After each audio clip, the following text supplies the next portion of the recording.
તો હવે આપણી સાથે જોડાઈ ગયા છે નોવામાં પ્રોફેશનલ ક્લાયન્ટ્સ ગ્રુપના સાગર દોશી. ગુડ મોર્નિંગ સાગર. સાગર, સૌથી પહેલાં તો હું તમારી સાથે વાત કરવા જઈશ કે આપણા સીએનબીસી બજારના 10 વર્ષ પૂર્ણ થઈ ગયા છે અને ડેફિનેટલી ખૂબ જ શાનદાર રહ્યા છે અને તમે પણ અમારી સાથે ઘણા સમયથી જોડાયા છે. તમે તમારા આપણા બધા છે દર્શક મિત્રોને તમે તમારા ઇન્ડેક્સને લઈને જે તમારા ન્યૂઝ વ્યૂઝ છે તમે શેર કર્યા છે, જેને કારણે કરીને ઘણો એક બેનિફિટ આપણા જેટલા પણ દર્શકો મિત્રોને થતો જોવા મળ્યો છે. તો આપનો શું મત બની રહ્યો છે અહીંયા? તમારો કેવો અનુભવ છે?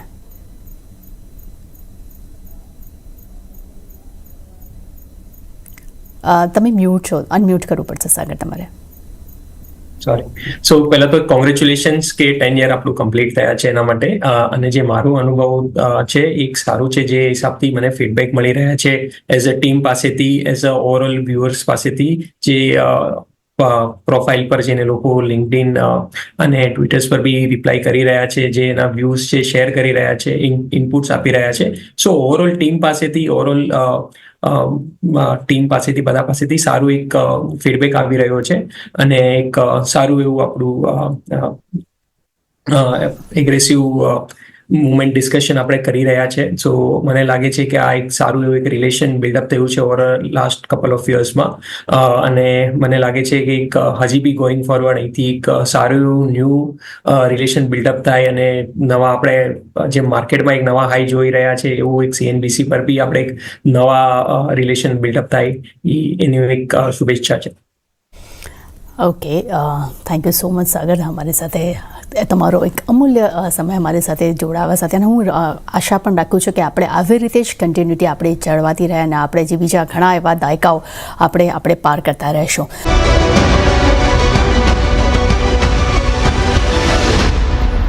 બ્રેક બાદ ફરી આપનું સ્વાગત છે. સાગર આપણી સાથે જોડાયેલા છે. સાગર, પહેલાં માર્કેટ ઉપર એકવાર નજર કરી લઈએ. આપણે જોયું હતું કે ગઈકાલે પણ માર્કેટ્સમાં નવા રેકોર્ડ હાઈ બનતા જોવા મળ્યા હતા. આજે પણ ફરી આપણને રેકોર્ડ હાઈ બનતા જોવા મળી રહ્યા છે. તો નો ડાઉટ આજે વીકલી એક્સપાયરી પણ છે બેંકની, પણ બેંકના ફ્રન્ટ પર અગર નજર કરીએ છીએ તો 12 કંપનીઓ અત્યારે આપણને બધી જ ગ્રીન નિશાનમાં કારોબાર કરી રહી છે. ડેફિનેટલી એચડીએફસી બેંકનું સૌથી મોટું અત્યારે આપણને યોગદાન જોવા મળી રહ્યું છે. પણ મિડ કેપ અગર બેંક્સની એટલે નાની બેંક્સની પણ હું અગર વાત કરું છું તો ઓલમોસ્ટ બધી જ બેંકોમાં આજે શાનદાર તેજી છે, સિવાય ઇન્ડિયન બેંક્સને છોડીને. ઇન્ડિયન બેંક્સનું કાઉન્ટર જે છે અત્યારે લાલ નિશાનમાં છે, પરંતુ ફેડરલ બેંક પર અગર આપણે નજર કરી છે તો સારું એવું બેંક પણ જોવા મળી રહ્યું છે. સેમ ફ્રન્ટ પર અગર મિડ કેપની હું વાત કરું તો આપણે જોયું કે ગઈકાલે મિડ કેપે નવા રેકોર્ડ હાઈ બનાવ્યા, સ્મોલ કેપમાં પણ આપણને નવા રેકોર્ડ હાઈ બનતા જોવા મળ્યા હતા અને ત્યારબાદ બંને જ ઇન્ડેક્સ લાલ નિશાનમાં આવી ગયા છે. ડેફિનેટલી આજે પણ આપણે જોયું છે કે અત્યારે ગ્રીન નિશાનમાં જ આપણને ખુલતા જોવા મળ્યા છે. ડેફિનેટલી બીજા બધા એક ઇન્ડેક્સનો સપોર્ટ જે છે, ફૂલ ગ્લોબલ માર્કેટનો સપોર્ટ જે છે તે બધો જ અત્યારે આપણને માર્કેટમાં જોવા મળી રહ્યો છે, જેને કારણે કરીને એક સપોર્ટને કારણે કરીને અત્યારે આપણને એક માર્કેટમાં એક ચાલ જોવા મળી રહી છે. તો ઓવરઓલ હવે અહીંયા તમને શું લાગી રહ્યું છે? કારણ કે બજેટ પહેલાં માર્કેટમાં ક્યાંય પણ આપણને એવા સંકેતો નથી મળી રહ્યા કે કોઈ એવી જગ્યા પર આપણને ક્યાંક પહેલાં વચ્ચે એવું લાગતું હતું કે કદાચ માર્કેટમાં થોડું ઘણું કરેક્શન આવે, પરંતુ હવે ગ્લોબલ સંકેતો હતા તેનો એક ડાઉટ હતો, એ પણ ડાઉટ્સ ક્લિયર થઈ ગયા છે. ત્યાં પણ આપણને એક ફૂલ પોઝિટિવિટી જોવા મળી રહી છે. તો ઓવરઓલ હવે માર્કેટની ચાલ કેવી રહેશે?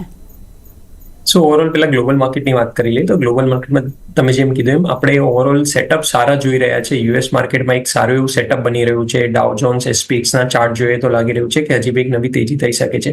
પણ અગર ડેટા પોઈન્ટની વાત કરી લઈએ તો ડેટા પોઈન્ટમાં અગર નવેમ્બર ડિસેમ્બરમાં ત્યાં પ્રેસિડેન્શિયલ ઇલેક્શન છે તો પ્રેસિડેન્શિયલ ઇલેક્શનના 6 મંથ્સ પહેલાનું આપણે હિસ્ટોરિકલ રિટર્ન જોઈએ લાસ્ટ 30 યરનું, 40 યરનું, તો ઓન એન એવરેજ 1.5% વધારે રિટર્ન નથી. સો મને લાગે છે નેક્સ્ટ 6 મંથ્સમાં યુએસમાં બહુ મોટી મુવમેન્ટ આવી નહીં શકે, જે હિસાબથી લોકોના હિસ્ટોરિકલ ડેટા છે.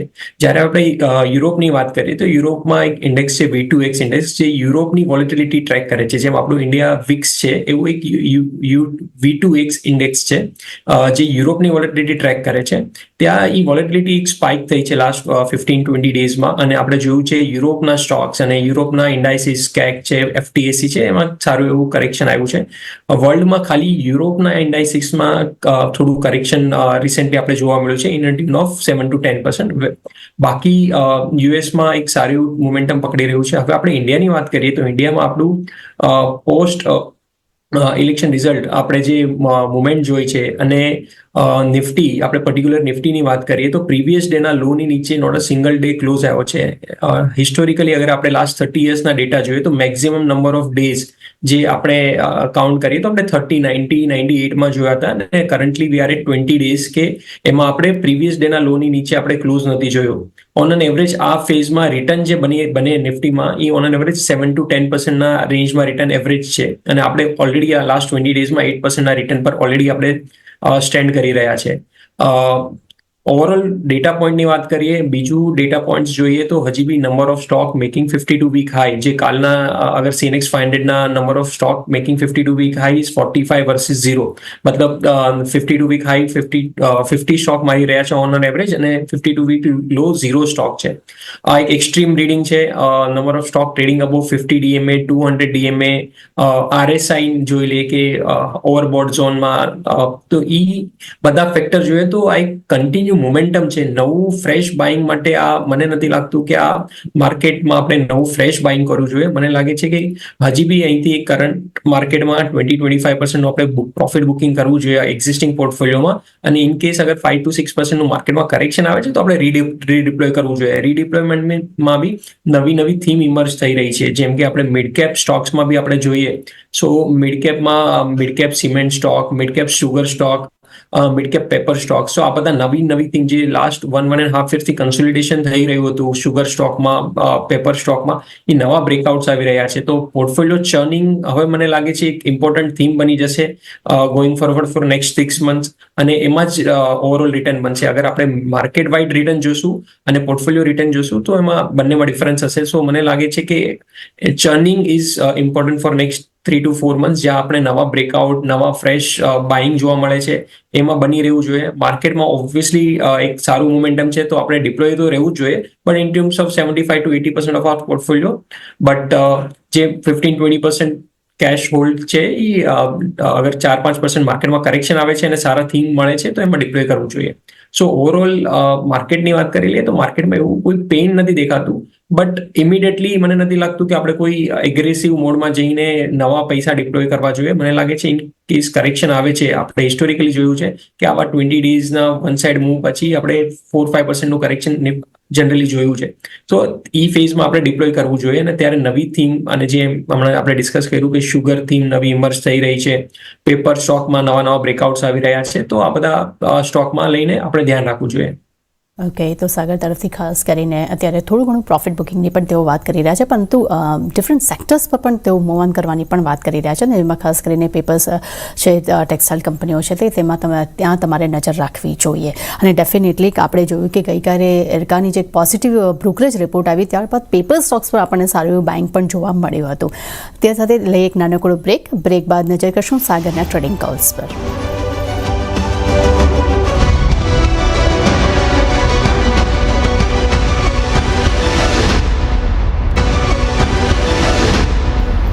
બ્રેક બાદ ફરી આપનું સ્વાગત છે. સાગર આપણી સાથે જોડાયેલા છે.